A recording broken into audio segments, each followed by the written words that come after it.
Deputy CM Pawan Kalyan ను చూసేందుకు సచివాలయం 2వ బ్లాకుకు ఉద్యోగులు భారీ సంఖ్యలో చేరుకున్నారు. సచివాలయం 2వ బ్లాక్కు పవన్ కళ్యాణ్ చేరుకోగానే ఆయన వాహనాన్ని అభిమానులు, ఉద్యోగులు చుట్టుముట్టారు. పవర్ స్టార్ నినాదాలతో ఉద్యోగులు హోరెత్తించారు. సెల్ఫీలు తీసుకునేందుకు ఎగబడ్డారు. దీనితో పవన్ కళ్యాణ్ కారు దిగకుండానే సచివాలయంలో 1వ బ్లాక్లోని ముఖ్యమంత్రి ఛాంబర్కు వెళ్లిపోయారు. పవన్ కళ్యాణ్ కారు వెనుక సచివాలయ ఉద్యోగులు, సిబ్బంది పరుగులు తీశారు. పోలీసులు నియంత్రిస్తున్నా తోసుకుంటూ సీఎం బ్లాక్ వద్దకు పరుగులు తీశారు. సచివాలయం 1వ బ్లాక్ వద్ద పోలీసులు ఉద్యోగులను అడ్డుకున్నారు. పవన్ కళ్యాణ్ సీఎం కార్యాలయంలోకి వెళ్లి చంద్రబాబుతో అరగంట పైన భేటీ అయ్యారు. జనసేన అధినేత పవన్ కళ్యాణ్ డిప్యూటీ సీఎం హోదాలో తొలిసారి సచివాలయానికి వచ్చారు. పవన్ కళ్యాణ్కు రాజధాని రైతులు ఘన స్వాగతం పలికారు. సీడ్ యాక్సెస్ రోడ్డు నుంచి సచివాలయం వరకు దారి పొడవునా పూలబాట పరిచి రాజధాని ఉద్యమంలో తమకు అండగా నిలిచి మద్దతు తెలిపినందుకు కృతజ్ఞతలు తెలిపారు. పవన్ కళ్యాణ్ అభిమానులు, రైతులు పూలదండలు, గజమాలలతో సత్కరించారు. సచివాలయానికి తొలిసారి వచ్చిన జనసేన అధినేత పవన్ కళ్యాణ్కు ఘన స్వాగతం లభించింది. చంద్రబాబుకు ఏ విధంగా స్వాగతం పలికారో అదేవిధంగా పవన్ కళ్యాణ్కు ఘన స్వాగతం పలికారు. మందడం గ్రామ రాజధాని రైతులు సుమారు 7 టన్నుల బంతి పూలను వలిచి వాటితో పూలబాట పరిచారు. సీడాక్సెస్ రోడ్డు నుంచి వెలగపూడి సచివాలయం వరకు దారి పొడవున పూలతో బాట పరిచారు. రహదారికి ఇరువైపులా రైతులు, అభిమానులు నిలబడి స్వాగతం పలుకుతూ ఆయనకు నీరాజనాలు పలికారు. రాజధాని ఉద్యమంలో తాము అండగా నిలిచి మద్దతు పలికినందుకు కృతజ్ఞతలు తెలిపారు. పవన్ కళ్యాణ్ అభిమానులు, రైతులు పూలదండలు, గజమాలలతో సత్కరించారు. పవన్ కళ్యాణ్ వాహన శ్రేణి వెంట అభిమానులు ద్విచక్ర వాహనాలపై అనుసరించారు. కొంతమంది యువత, అభిమానులు వాహన శ్రేణి వెనుక పరుగులు తీశారు. పవన్ కళ్యాణ్ తన కారులో నుంచి నిలబడి రైతులు, అభిమానులకు అభివాదం చేస్తూ వెలగపూడి సచివాలయానికి చేరుకున్నారు. రేషన్ సరఫరాలో అక్రమాలకు తావులేదని, అక్రమాలకు పాల్పడిన ఎవరిని వదిలిపెట్టబోనని పౌర సరఫరాల శాఖ మంత్రి నాదెండ్ల మనోహర్ హెచ్చరించారు. ప్రభుత్వం ద్వారా అందించే సరుకుల్లో దోపిడీ చేయడాన్ని చాలా సీరియస్గా తీసుకుంటామని చెప్పుకొచ్చారు. ప్రజలంతా మార్పును కోరారని, ఆ మేరకు మార్పు తప్పగా ఉంటుందని స్పష్టం చేశారు. రేషన్ సరఫరాలో అక్రమాలకు తావులేదని, అక్రమాలకు పాల్పడిన ఎవరినీ వదిలిపెట్టబోనని పౌర సరఫరాల శాఖ మంత్రి నాదెండ్ల మనోహర్ వార్నింగ్ ఇచ్చారు. లీగల్ మెట్రాలజీ విభాగం అధికారులతో సమీక్షా సమావేశం జరిపినట్లు తెలిపారు. 2 రోజుల క్రితం తెనాలిలో మండల స్థాయి స్టాక్ పాయింట్లలో తనిఖీ చేసినట్లు చెప్పారు. ఈ తనిఖీల్లో కందిపప్పు, పంచదార, పామాయిల్ తూకాల్లో తేడా కనిపించిందని అన్నారు. ఏపీలో 253 మండల లెవెల్ స్టాక్ పాయింట్లలో తనిఖీలు చేసి రిపోర్ట్ ఇవ్వాలని అప్పుడే ఆదేశాలు జారీ చేశామని తెలిపారు. ఇప్పటి వరకు 62 ఎంఎల్ఎస్ కేంద్రాల్లో తనిఖీలు పూర్తయ్యాయని అన్నారు. ఇప్పటి వరకు 24 చోట్ల అక్రమాలు తేలాయన్నారు. బాధ్యులపై చట్ట ప్రకారం కేసులు నమోదు చేస్తున్నామని చెప్పారు. సరుకులు సరఫరా చేసిన వారిపై కేసులు నమోదు చేయాలని ఆదేశించామన్నారు. ఎల్లుండిలోగా అన్ని స్టాక్ పాయింట్లలో తనిఖీలు పూర్తి చేయాలని ఆదేశించామని తెలిపారు. అక్రమార్కులు అందరిపైన కేసులు పెట్టి కఠిన చర్యలు తీసుకుంటామని హెచ్చరించారు. ప్రభుత్వం ద్వారా అందించే సరుకుల్లో దోపిడీ చేయడాన్ని చాలా సీరియస్గా తీసుకుంటామని చెప్పుకొచ్చారు. ప్రజలంతా మార్పును కోరారని, ఆ మేరకు మార్పు తప్పక ఉంటుందని స్పష్టం చేశారు. తాము నిజాయితీగా చట్ట ప్రకారం వ్యవహరిస్తామని ఉద్ఘాటించారు. ఎవరైనా ప్రజలను ఇబ్బంది పెట్టినా, మోసం చేసినా సహించేది లేదని హెచ్చరించారు. ధాన్యం అమ్ముకునే రైతులకు అన్యాయం జరగదని, పారదర్శకంగా వ్యవహరిస్తామని మంత్రి నాదెండ్ల మనోహర్ హామీ ఇచ్చారు. పౌర సరఫరాల శాఖ సంబంధించిన స్టాక్ పాయింట్ ఉంటుందో దాన్ని పరిశీలించినప్పుడు కందిపప్పు, పంచదార మరియు పామ్ ఆయిల్ ప్యాకెట్లలో చాలా స్పష్టంగా 50 నుంచి 80 గ్రాములు తూకంలో తేడా స్పష్టంగా కనపడింది. సో రాష్ట్ర వ్యాప్తంగా సుమారు 253 మండల్ లెవెల్ స్టాక్ పాయింట్లని తనిఖీ చేసి సమగ్రమైన రిపోర్టు ప్రజెంట్ చేయమని ఆ రోజు నేను అధికార యంత్రాంగాన్ని కోరాను. దానికి అనుగుణంగా ఇప్పటి వరకు 62 ఎంఎల్ఎస్ పాయింట్స్ పరిశీలించారు. స్టాక్ పాయింట్స్లోకి వెళ్ళి శాంపిల్స్ తీసుకుని చెక్ చేశారు. అందులో సుమారు 24 కేసెస్ డిటెక్ట్ అయినాయి. సో ఈ 24 కేసెస్ కూడా కేసు బుక్ చేస్తున్నారు. చాలా సీరియస్గా చట్ట ప్రకారంగా ఎవరైతే సప్లై చైన్లో ఇన్వాల్వ్ అయ్యారో వాళ్ళందరిపైన కూడా చాలా బలమైన చట్టాన్ని తీసుకొచ్చి దానికి అనుగుణంగా కేసెస్ రెడీ చేయమని చెప్పారు. ఎల్లుండి కల్లా ఈ 253 స్టాక్ పాయింట్లో కూడా పూర్తి స్థాయిలో లీగల్ మెట్రాలజీ డిపార్ట్మెంట్, అదేవిధంగా స్థానికంగా ఉన్న జాయింట్ కలెక్టర్లు, తహసీల్దారు వాళ్ళు కూడా వెరిఫికేషన్ చేసి ఒక సమగ్రమైన విచారణ అందించిన తర్వాత తప్పకుండా వీళ్ళపైన చర్యలు తీసుకునే విధంగా స్పందిస్తాం. ఈ పెద్దగా ఇదేమీ రాకెట్ సైన్స్ కాదు. మేము కోరుకునేది ఏంటంటే వినియోగదారుడికి ఒక భరోసా కల్పించాలి, నిజాయితీగా వ్యవహరించాలి. రాజధాని అమరావతికి సంబంధించిన పనులు శరవేగంగా కొనసాగుతున్నాయని తెలుగుదేశం పార్టీ ఏపీ అధ్యక్షులు పల్లా శ్రీనివాసరావు యాదవ్ అన్నారు. అమరావతి, పోలవరం 2 పూర్తి చేయడమే తమ ప్రభుత్వ ప్రధాన లక్ష్యమని తెలిపారు. ఆర్థిక రాజధానిగా విశాఖను చేసి ఉపాధి అవకాశాలు కల్పిస్తామని అన్నారు. రాజధాని అమరావతికి సంబంధించిన పనులు శరవేగంగా కొనసాగుతున్నాయని తెలుగుదేశం పార్టీ ఏపీ అధ్యక్షుడు పల్లా శ్రీనివాసరావు యాదవ్ విశాఖలో తెలిపారు. రాష్ట్రానికి రాజధాని అమరావతి నిర్మాణం శరవేగంగా పూర్తవుతుందని చెప్పారు. రాష్ట్రానికి రాజధానిగా అమరావతి కాబోతోందని గర్వంగా చెప్తున్నామన్నారు. అమరావతి, పోలవరం 2 పూర్తి చేయటమే తమ ప్రభుత్వ ప్రధాన లక్ష్యమని తెలిపారు. ఆర్థిక రాజధానిగా విశాఖను చేసి ఉపాధి అవకాశాలు కల్పిస్తామని అన్నారు. దేశంలోనే నంబర్ 1 ఆర్థిక రాజధానిగా విశాఖను తీర్చిదిద్దుతామని ఆశాభావం వ్యక్తం చేశారు. రాజధాని పేరు చెప్పి గంజాయి రాజధానిగా మార్చేసిన ఘనత వైఎస్ఆర్సీపీదని ధ్వజమెత్తారు. గంజాయి నిర్మూలనకు పూర్తి చర్యలు చేపట్టే కార్యాచరణ సిద్ధమవుతోందని స్పష్టం చేశారు. విశాఖకు మళ్లీ పూర్వ వైభవం కల్పించే బాధ్యత తమదని పల్లా శ్రీనివాసరావు యాదవ్ పేర్కొన్నారు. సగౌరవంగా మనం చెప్పుకోవచ్చు, ఈ రాష్ట్రానికి ఒక రాజధాని అమరావతి కాబోతుంది. అమరావతిని సగౌరవంగా చెప్పుకునేటువంటి పరిస్థితి కల్పిస్తామని ఆ రోజు చెప్పారు ఎలక్షన్ లో. ఈ రోజు అది కార్యరూపం దాల్చిందని కూడా ఈ సందర్భంగా తెలియజేస్తున్నాం. ఇదే కాకుండా పోలవరం ఈ రాష్ట్రానికి జీవనాడి, సుమారు 30 లక్షల ఎకరాల ఆయకట్టు వచ్చేటువంటి ప్రాజెక్టు.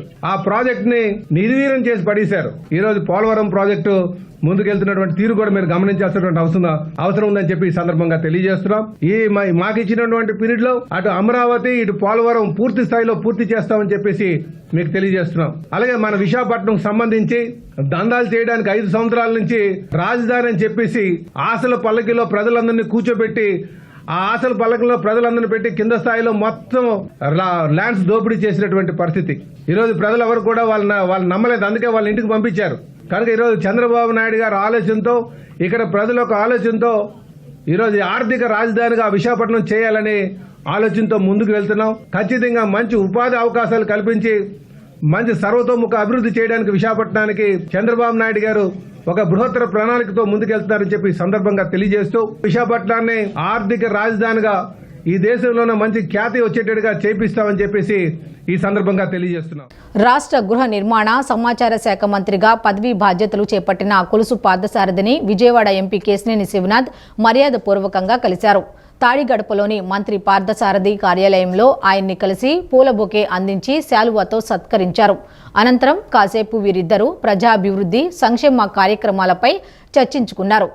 ఈ కార్యక్రమంలో భాగంగా టీఎన్టీయూసీ రాష్ట్ర అధ్యక్షులు గొట్టుముక్కల రఘురాము, తెలుగుదేశం సీనియర్ నాయకులు Boppana Bhavakumar, MP political secretary Narasimha Chowdary పాల్గొన్నారు. అనకాపల్లి జిల్లా నర్సీపట్నంలో టీడీపీ సీనియర్ నేత ఎమ్మెల్యే చింతకాయల అయ్యన్న పాత్రుడు ప్రభుత్వ అధికారులపై విరుచుకుపడ్డారు. రోడ్డు నిర్మాణం నాణ్యతగా వేయలేదని చెప్పరాని భాషలో అధికారులపై అయ్యన్న తనదైన శైలిలో భాషను ఉపయోగించారు. తమాషాలు చేస్తున్నారా అంటూ ఇక్కడ బదిలీ చేయిస్తానని ఆగ్రహం వ్యక్తం చేశారు.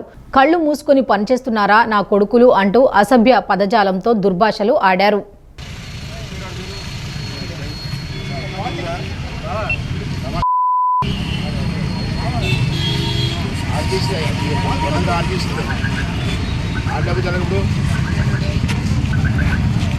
చెప్పాలి, నువ్వు చెప్పాలి కదా. ఫిగర్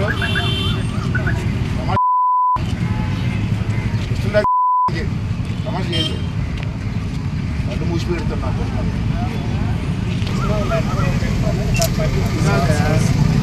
కాదు డబ్బాలు ఇచ్చినా అమ్మ పొగుడుదా డబ్బు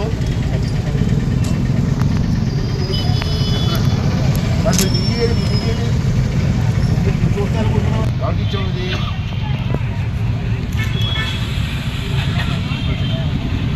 ఏ ప్రిన్సిపల్ సార్? ఆర్ఎంపీకి లెక్క పెట్టా. ఎప్పుడు పెట్టాను? 27/12/2023 క్వాలిటీ లేకుండా రోడ్డు వేస్తారు, మీరు పట్టించుకోండి. లెక్క కాపీ.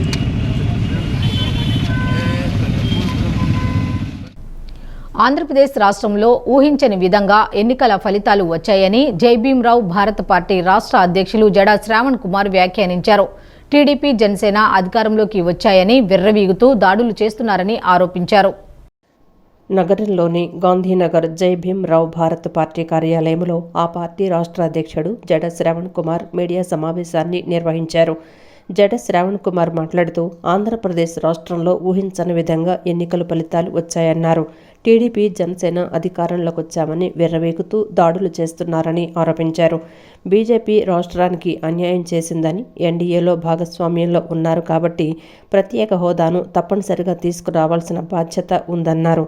పవన్ కళ్యాణ్ పూర్తి బాధ్యత వహించి కేంద్రంపై పోరాడి విభజన హామీలను అమలు చేయాలన్నారు. కూటమి ప్రభుత్వం చెప్పిన పని చేయకపోతే ప్రజాక్షేత్రంలో ప్రజల పక్షాన నిలబడి పోరాటం చేయాల్సి వస్తుందన్నారు. ప్రత్యేక హోదా సాధనపై ప్రత్యేక దృష్టి పెట్టాలని, లేకుంటే 2029లో మరల ప్రజలు ఇంటికి పంపుతారని హెచ్చరించారు. మేము ఏ మాత్రమైనా సరే గత ప్రభుత్వంలో చెప్పేశాం కదా, ఇక ఎవడ పట్టించుకోడు కదా, మాకు ఇక ప్రతిపక్షం లేదు కదా, జనసేన మాతోనే ఉంది, భారతీయ జనతా పార్టీ మాతోనే ఉంది, కాంగ్రెస్ పార్టీ మాతోనే ఉంది, ఇక మాకు ఎవరు ప్రతిపక్షం లేరు, మాట్లాడేవాడు ఎవడు లేడు. ఆంధ్రప్రదేశ్ రాష్ట్రంలో ప్రతిపక్షానికి 11 సీట్లు వచ్చినాయి కాబట్టి వాళ్ళ నాయకులు ఎవరు బయటికి రారు, వాళ్ళ నాయకులు ఎవరు డిబేట్లో మాట్లాడరు, వాళ్ళ నాయకులు ఎవరు కేసులు వేయరు, వాళ్ళ నాయకులు ఎవరు ప్రజాక్షేత్రంలో పోరాటం చేయరు అని మీరు అనుకుంటే పప్పులో కాలేసినట్టే. గత ప్రభుత్వంలో ఎంతవరకు అయితే పోరాటం చేశామో అంతకి రెట్టించిన ఉత్సాహంతో ఎన్డీఏ ప్రభుత్వం మీద పోరాటం చేస్తాము. ఖచ్చితంగా న్యాయ పోరాటం చేస్తాం, ప్రజాక్షేత్రంలో పోరాటం చేస్తాం, రోడ్ల మీదకు వస్తాం, మళ్ళీ ధర్నాలు రాస్తారోకోలు చేస్తాం. మీరు కనుక చెప్పిన పని చేయకపోతే, ప్రజాక్షేత్రంలో మీరు ఇచ్చిన హామీలు నెరవేర్చకపోతే ఖచ్చితంగా మీ ప్రభుత్వాన్ని ప్రశ్నించడానికి ఖచ్చితంగా ప్రజాస్వామ్యవాదులుగా మేము ఉంటాం. ఎస్పెషల్లీ మా పార్టీ ఖచ్చితంగా ప్రతిపక్షాలతో కలిసి పోరాటం చేయటానికి, ప్రజా సమస్యల్ని పరిరక్షించే విషయంలో ప్రభుత్వం చేత పని చేయించడానికి గత 5 సంవత్సరాల్లో ఏ పోరాటం చేశామో ఆ పోరాటం రెట్టించిన ఉత్సాహంతో చేయటానికి వీఆర్ రెడీ. ఉత్తరాంధ్ర నుంచి విజయవాడ నగరానికి వలస వచ్చిన కార్మికులకు, తాపీ మేస్త్రీలు, ముఠా కార్మికులు, వారికి భూ సమస్యలు వచ్చినా తక్షణమే పరిష్కారాలని కోరుతూ Vizianagaram MP Kalisetti Appalanaidu, Etcherla MLA N Eshwar Rao, Muppudi Suresh కలిసి విజయవాడ పశ్చిమ నియోజకవర్గం ఎస్వి రంగారావు, కాపు, తెలగ, బలిజ, ఒంటరి ఐక్య కార్యాచరణ సమితి ఎగ్జిక్యూటివ్ మెంబర్ పసుపురెడ్డి సతీష్ వినతి పత్రం అందజేశారు. విజయవాడలో ఎంపీ ఎమ్మెల్యేలను మర్యాదపూర్వకంగా కలిసిన పసుపురెడ్డి సతీష్ ఉత్తరాంధ్ర జిల్లాల నుంచి తామంతా వలస వచ్చి ఎన్నో ఏళ్లగా వివిధ పనులు చేసుకుంటూ జీవనం సాగిస్తున్నామని వారి దృష్టికి తీసుకువెళ్లారు. ఉత్తరాంధ్ర జిల్లాలో ఉన్న తమ భూ సమస్యలు పరిష్కారం కావడం లేదని, కూటమి ప్రభుత్వంలో అయినా సత్వర పరిష్కార మార్గం చూపాలని ఎంపీ కలిశెట్టి అప్పలనాయుడు, ఎచ్చెర్ల ఈశ్వర్రావులను పసుపురెడ్డి సతీష్ కోరారు. చాలామంది నాలాగా వలస వచ్చిన కార్మికులు, ముఠా కార్మికులు, ఆటో డ్రైవర్లు, కూలీ నాలి చిన్న చితక పనులు చేసుకునే వాళ్ళు ఇక్కడ చాలామంది ఉన్నారు విజయవాడ నగరంలో. వాళ్ళ సొంత గ్రామం అయినటువంటి పల్లెటూరుల వైపు వెళ్ళినప్పుడు వాళ్ళ పొలాలు కానీ, వాళ్ళ కుల ధృవీకరణ పత్రాలు కానీ, ఉత్తరాంధ్ర వైపు వెళ్ళినప్పుడు వాళ్ళ కుల ధృవీకరణ పత్రాలు కానీ, వలస వచ్చినటువంటి ధృవీకరణ పత్రాలు కానీ, భూ సమస్యలు కానీ, రెవెన్యూ శాఖపరమైన సమస్యలు కానీ వచ్చినప్పుడు రోజుల తరబడి అక్కడ ఉండిపోవాల్సి వస్తుంది. వాళ్ళు ఉపాధిని కోల్పోయి ఆర్థికంగా ఇబ్బంది పడవలసినటువంటి పరిస్థితి వస్తుంది.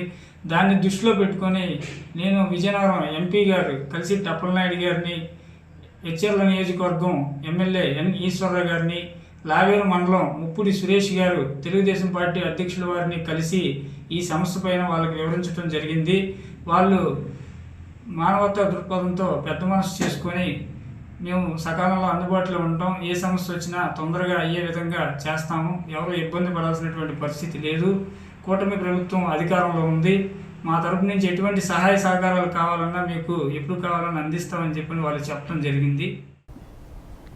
రాష్ట్రానికి ముఖ్యమంత్రులు మారారు తప్ప ప్రత్యేక హోదా సాధించలేకపోయారని ఆల్ ఇండియా జైహింద్ పార్టీ వ్యవస్థాపక అధ్యక్షులు దశరథ రామరెడ్డి అన్నారు. నగరంలోని గాంధీనగర్ ప్రెస్ క్లబ్ నందు దశరథ రామరెడ్డి విలేకరుల సమావేశాన్ని నిర్వహించారు. ఎన్డీఏ ప్రభుత్వంలో కీలక భాగస్వామిగా ఉన్న రాష్ట్ర ప్రభుత్వం ప్రధానమంత్రి నరేంద్ర మోదీని ఒప్పించి ప్రత్యేక హోదా సాధించాలని పిలుపునిచ్చారు. అసెంబ్లీ మొదటి సమావేశంలోనే ప్రత్యేక హోదా, ఉమ్మడి రాజధాని తీర్మానం పెట్టాలన్నారు. వచ్చే నెల నుంచి ఉద్యమాన్ని తీవ్రతరం చేయాలని పిలుపునిచ్చారు. కేంద్రం దిగివచ్చేంత వరకు అన్ని రాజకీయ పార్టీలు, ప్రజా సంఘాలు పోరాటం కొనసాగించాలని పిలుపునిచ్చారు. ఏదో అద్భుతాలు అత్యద్భుతాలు వస్తాయని, భూకంపం వస్తుందని, సునామీ వస్తుందని అనుకోవాల్సినటువంటి పరిస్థితి లేదు. ఎవరు అధికారంలో కేంద్రంలో ఉన్నా కూడా, రాష్ట్రంలో ఎవరున్నా కూడా సొంత ప్రయోజనాలను, స్వీయ ప్రయోజనాలను, స్వార్థ ప్రయోజనాలను విశాల రాష్ట్ర ప్రయోజనాలకు తాకట్టు పెట్టే మనస్తత్వం ఉన్నంత వరకు నాయకులు దీన్ని సాధించలేరు. మన నూతన గౌరవ ముఖ్యమంత్రి గారు శ్రీ నారా చంద్రబాబు నాయుడు గారు తన మనసులో మాట ఏనాడో చెప్పాడు. ఆయనకి ఇష్టం లేకపోయినా కూడా ఆయన ఒక చేదు నిజాన్ని చెప్పవలసి వచ్చింది. ఇదేమి సంజీవిని అన్నాడు. ఒకనాడు ఇదేమి సంజీవిని అన్నటువంటి వ్యక్తి, ఇదేమి అన్నిటికీ పరిష్కారమా అన్నటువంటి వ్యక్తి ఈరోజు మరలా నేను మొదటి అసెంబ్లీ సమావేశంలో ప్రత్యేక హోదా కోసం ఒక తీర్మానాన్ని మా ప్రభుత్వం ప్రవేశపెడుతుందని మనం ఊహించగలమా? ఏపీ మంత్రివర్గ కూర్పులో సంప్రదాయ బీసీ కులాలకు మొండిచేయి చూపించారని బీసీ యువజన సంఘం సైకం రాజశేఖర్ విమర్శించారు. గాంధీనగర్ ప్రెస్ క్లబ్ నందు విలేకరుల సమావేశాన్ని నిర్వహించారు. జనాభా ధామాషా ప్రకారం ఏపీలో ప్రధాన రాజకీయ పార్టీలు బీసీ కులాలకు తగు ప్రాధాన్యత కల్పించలేదన్నారు. జనసేన పార్టీ నుండి మంత్రివర్గంలో 3 ప్రతినిధులకు అవకాశం కల్పిస్తే అందులో 2 కాపు, 1 కమ్మ సామాజిక వర్గానికి కేటాయించి బీసీలకు 1 పదవి ఇవ్వలేదని, దీనిపై పవన్ కళ్యాణ్ సమాధానం చెప్పాలని డిమాండ్ చేశారు. అభ్యర్థులు కూడా మంత్రివర్గానికి లేదా మంత్రి పదవి చేయడానికి అర్హులు కాదా? బీసీలు మంత్రులుగా పనిచేయరా?